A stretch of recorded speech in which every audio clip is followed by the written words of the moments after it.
welcome to No Huddle Hoops. Puzzling trades and bad draft picks and constant losing with no end in sight, with an occasional playoff spot. All these are signs of poorly managed franchises. When you think of bad teams in pro sports, the first teams that might pop in your head are the Cleveland Browns, Charlotte Hornets, Colorado Rockies, or maybe the San Jose Sharks of the NHL.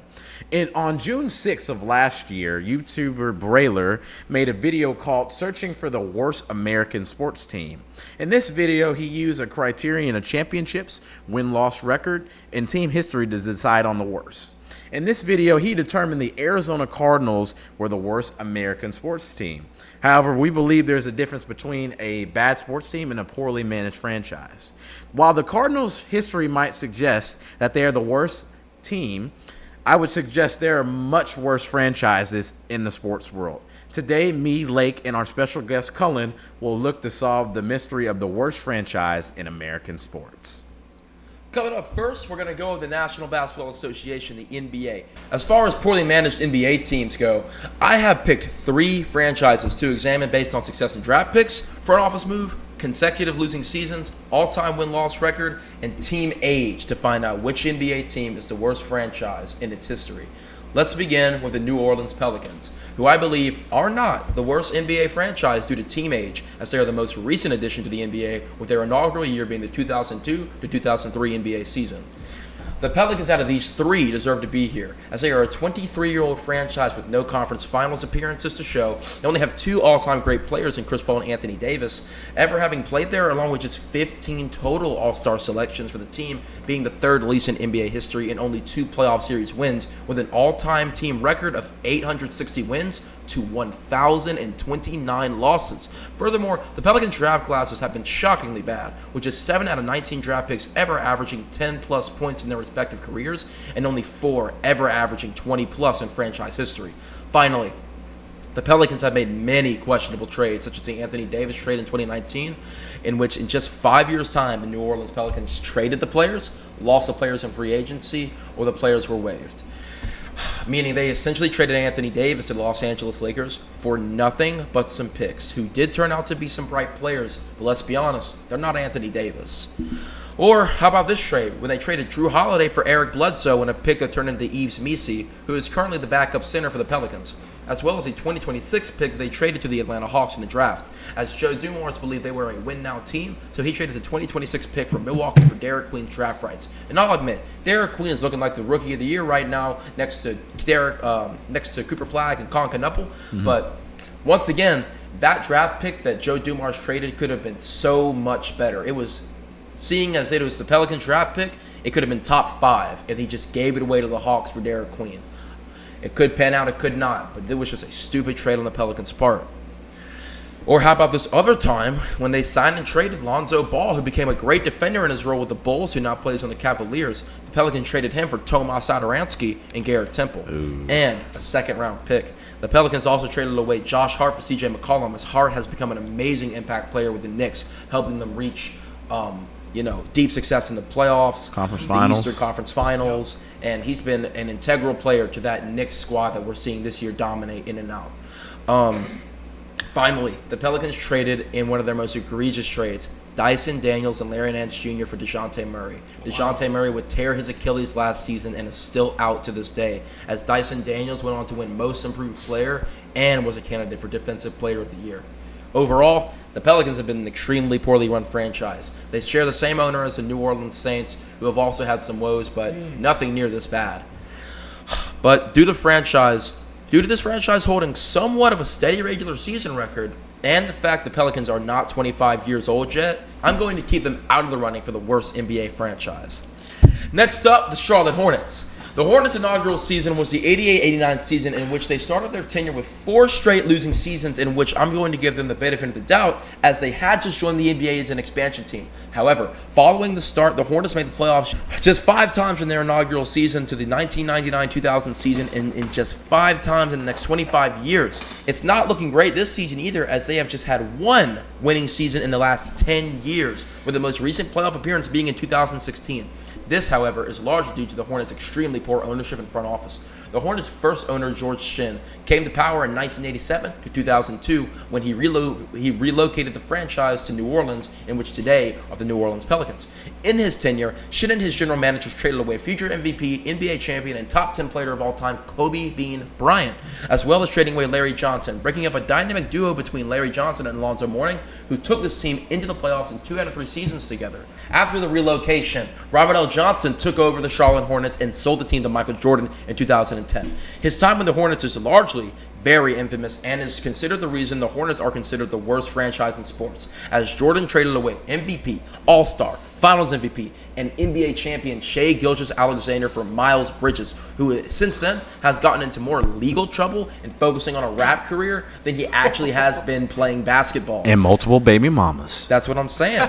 Jordan owned the Hornets from 2010 to 2023. In his 13 years, the Hornets set the record for the worst single-season win-loss record. He then traded Kemba Walker, the star franchise player, for Terry Rozier, who is currently being investigated by the FBI for gambling. Oh my goodness, man. He only made the playoffs twice in 3 out of 13 seasons, experienced winning records. That's However, awful, man. Even though the Hornets have been an irrelevant team since inception and they deserve their spot as a candidate, there is a team I believe is far worse as a franchise. This team's inaugural year was 1948 to 1949 season. In their 77-year history, they have amassed one championship, and they won this championship in a different city.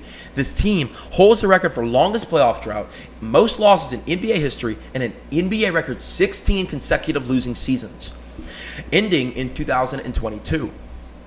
They also hold the record for the longest NBA Finals drought, as the one and only championship this team won was the last time they ever made the Finals. This team also drafted Marvin Bagley over Luka Doncic and Trae Young, who are both superstar players. They traded Tyrese Halliburton, who took the Pacers to the NBA Finals and became an All-NBA player.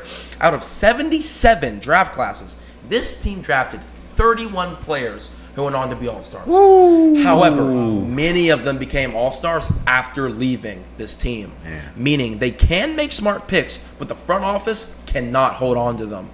The bottom line is that this team, in 77 years, has lost the most out of any other NBA team, and its peers, who have also been early teams, OGs of the NBA, are nowhere near this bad. They have only one championship, one in a different city, and finals appearance to show in 77 years, and they can't keep their stars around to make any impact. This team's last playoff appearance was in 2022 in a 6-game series against the Golden State Warriors and a loss. Awesome series also, too. Got to give them credit. The worst franchise in the NBA is the Sacramento Kings. When you think about MLB poverty franchises, there are really 3 teams that come to mind. That would be the Oakland Athletics, the Pittsburgh Pirates, and the Colorado Rockies. The Athletics are a franchise with a storied history, 9 World Series championships, 15 American League pennants, and dozens of Hall of Fame players. But their lifelong record tells a different story. As of recent data going back to their Philadelphia, Kansas City days, the team has only compiled a record of 9,405 losses to 9,445 losses. This would roughly put their winning percentage at .486, not even 500. In recent years, the team has been controversial. Attendance issues, roster turnover, and having to relocate to Las Vegas in 2028. From a statistical standpoint, we see a franchise that doesn't even have a 500 record all the time.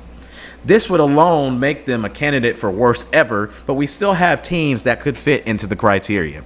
Let's get into the Pittsburgh Pirates. An older franchise, they've won 5 World Series championships and 8 pennants. But their long-term trajectory is concerning, and they were historically above 500 for decades, but as of 2025, their all-time record has dropped to 10,887 to 10,887. This was the first time in over a century that the team had ever been below 500. The craziest statistic, the Pirates hold the record for the longest consecutive losing seasons, 20 from 1993 to 2012, the longest streak in American professional sports.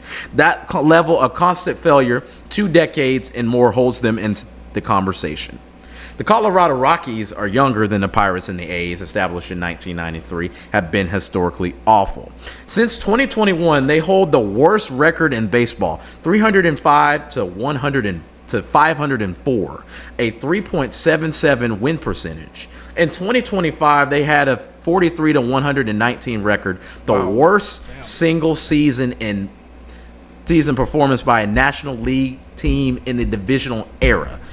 They recorded a negative 424 run differential, the worst ever in MLB history.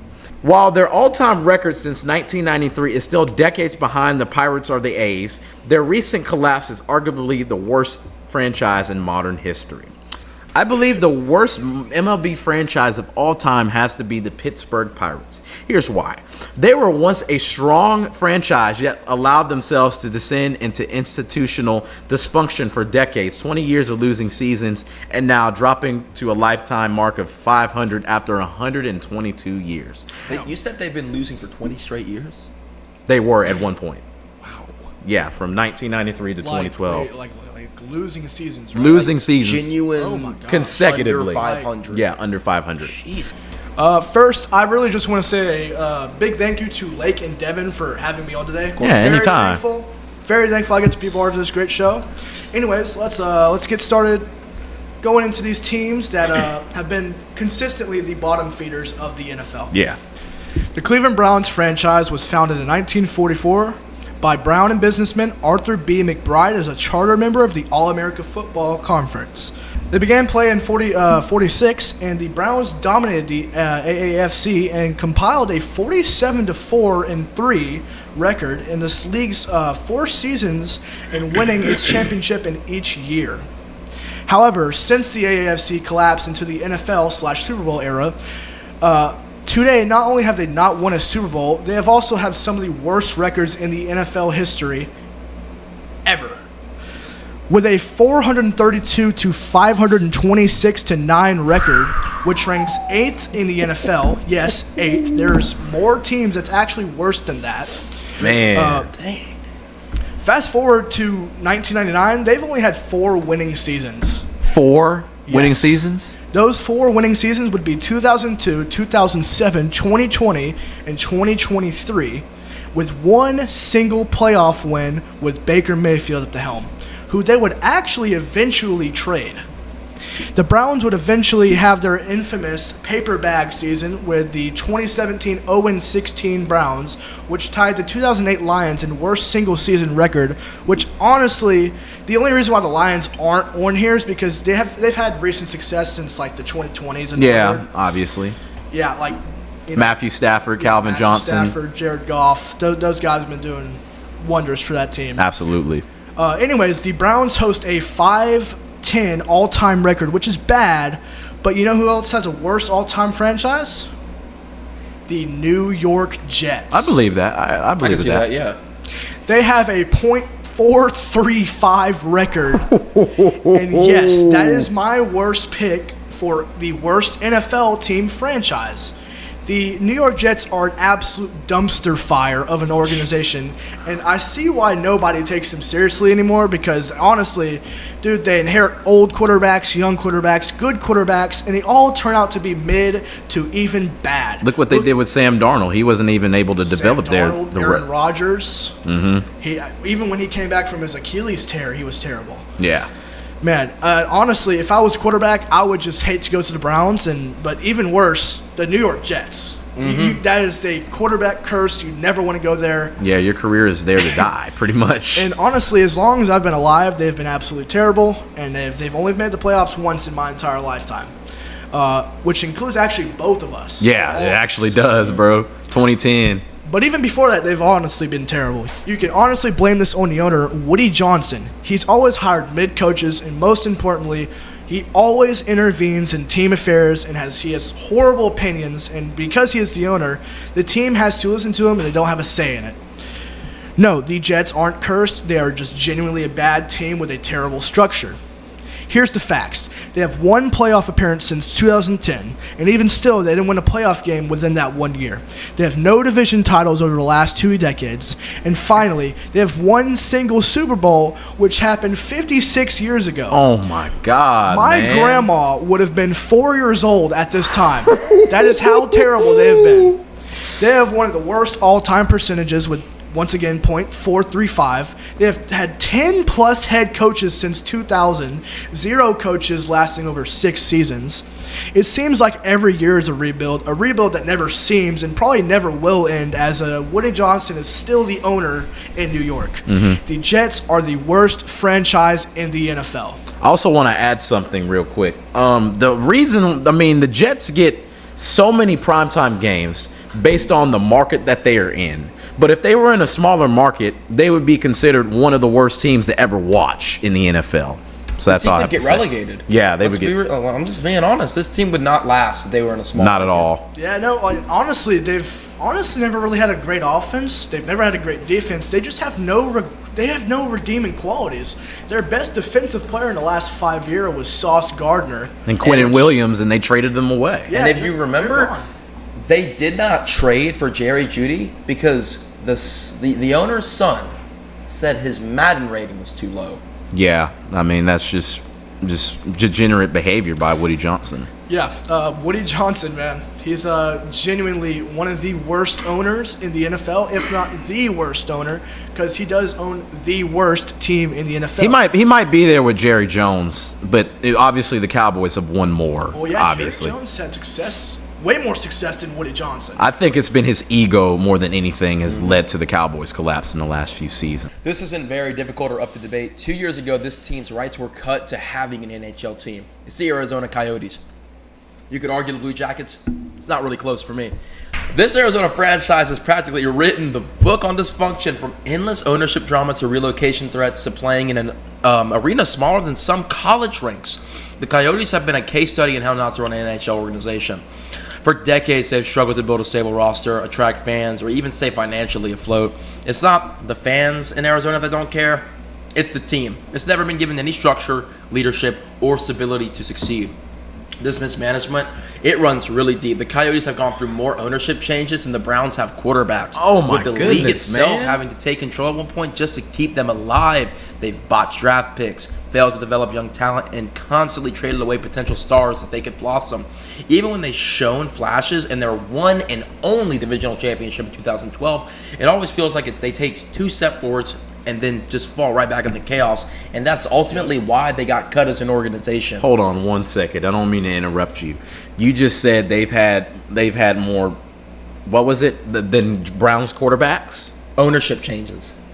Do you realize Are you serious? there's been over 50 Browns quarterbacks within the last? No. It's like they go through them quickly. Oh, Ownership okay. changes pretty much like Every year. not every year, every 2 or 3, but that is not long enough for ownership changes, and that's My ultimately goodness, why man. the franchise got cut. Oh man. Gotcha. So like Arizona Also, State girls. before getting kicked out of the league, they played in a 5,000 seat arena. 5,000. That's like Lee Hedges has more. Lee Hedges. High school stadiums. Independent Stadium. High school stadiums have more than this NHL Yeah, I organization, think dude. Lee Hedges has like, I think, what is it, like 7,000? Yeah, maybe 7,000. At the end of the day, the Coyotes have been the NHL's cautionary tale that proof no matter how passionate your players or how loyal your fan base, poor mismanagement and franchises will sink you every single time. They were an off-ice circus and had on-ice struggles. Arizona has turned into what should have been a promising hockey market into one of the league's longest-running laughingstocks. If the NHL ever hands out an award for worst franchise in history, go ahead and carve the name of the Arizona Coyotes. Man. Have they ever really had like a franchise face player, like the face of the franchise, or were they really just like always down? I mean, I've never heard of them having a franchise player, you know. Yeah, not It's really. just not a team that you will watch. I mean, they're garbage. So, I mean, usually bad teams have that one player that you can kind of root for, you know. But they don't have that.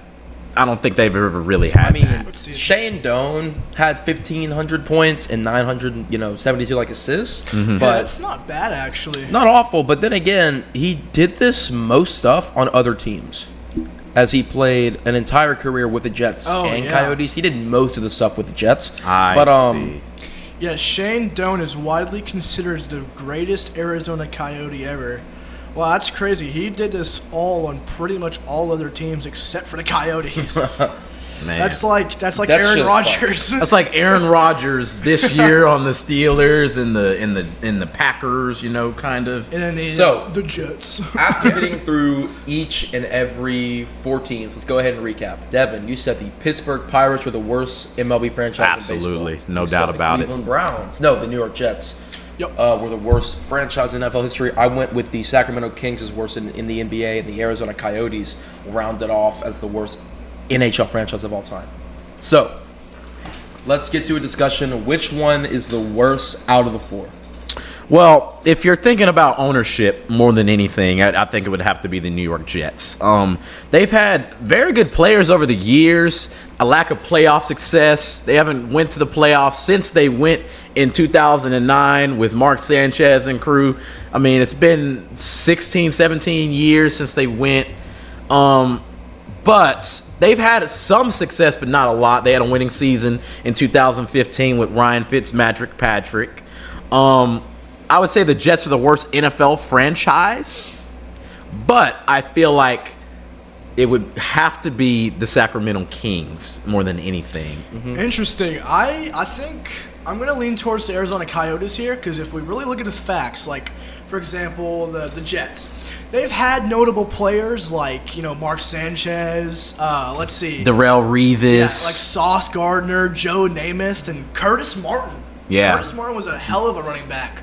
Very underrated back. But when you look at the Arizona Coyotes and their team list of past players and their best ones, no one really sticks out besides Shane Doan. I hear you. And I hear you. honestly, I get they're 2 different sports, but when we're looking at the facts and just how terrible the players overall, not even ownership, not even taking ownership into account, how terrible the players have been, it's got to be the Arizona Coyotes, and they couldn't even sell the hedges out. Here's why I don't agree with that. It's because where this is looking into franchises and not team players and not, just how, these teams move. That's why we wanted to go with, franchise. And that's why the Cardinals won. And the original inspiration to this video. But see, the Cardinals have made the playoffs in recent years. They've had some players, but they're not. You kind of forget about the Cardinals. And here's my last point and why I think the Sacramento Kings are the worst all time. The Arizona Coyotes were inducted as a team, moved to Arizona, became the Phoenix Coyotes before becoming the Arizona Coyotes. 1996. So and the Kings have that was been around 30 years. since 1948. So that's about 70 and even for then, 4 the years. Kings still have their team. The Coyotes are not a team anymore. Right. So we don't really know what they could have been. In fact, who knows? For the last 2 years, they could have won a Stanley Cup. Well, if you could put it in that way, but there's a reason why that franchise was shut down. They clearly weren't selling games, which clearly means they had a problem with player production. I mean, I wouldn't want to play for them either, honestly. I mean, and if you really let me take a couple steps back. You remember the Jets because they are so awful. You always remember that. but see, I think a big part of that is because of the market they're in. They're in the biggest market in the U.S. Yes, but that's also my second argument. You always remember the Jets because how Right. awful they've been. Yeah. You won't really remember the Cardinals because of they've also been awful. They just haven't really done anything good. I don't really know what's going on within that area. I just think it's because the Jets have just been the most talked about awful franchise. I don't know if the Cardinals have just been okay some years and then terrible the others. I think that's what it's been. But if you bring it to the NHL and use that type of logic, the Arizona Coyotes are not really known anymore. And before that reason, they were shut down. They're gone. They're no longer a thing. They're no longer in the NHL. I get there in Arizona and stuff. That's no ice really grows in Arizona. Let's just be real. And I can see why they don't really have players coming from Arizona. But to be that bad of a franchise that you just get deleted, pretty much just deleted from NHL existence. You just got to be so bad, and I don't see the Sacramento Kings doing that. I don't see the New York Jets doing that, and really, I just don't see like the Pelicans. Like your argument was the Pelicans aren't the worst, but you don't see them doing that. But just really, it's my argument is the Coyotes have just. If you're so bad that you're not even a team anymore. Yeah, I so get what bad, you're saying. You couldn't even sell Lee Hedges in Shreveport, Louisiana out. You just gotta. You can't be. You're the worst of all time. Yeah. You gotta be. Between these 4 teams, me, Devin, and Cullen have decided on one to take the crown of the worst franchise in American sports history. And that franchise is the Arizona Coyotes of the NHL. Thank you guys for tuning into episode 11 of No Huddle Hoops. I want to thank our special guest, Cullen Black, at CJB Took That on Instagram. Go for follow you guys him, who man. want to go follow, for solving this mystery with us. And we will see you guys next week for episode 12 of No Huddle Hoops. Yeah, we'll see you Peace later, out. guys. Peace.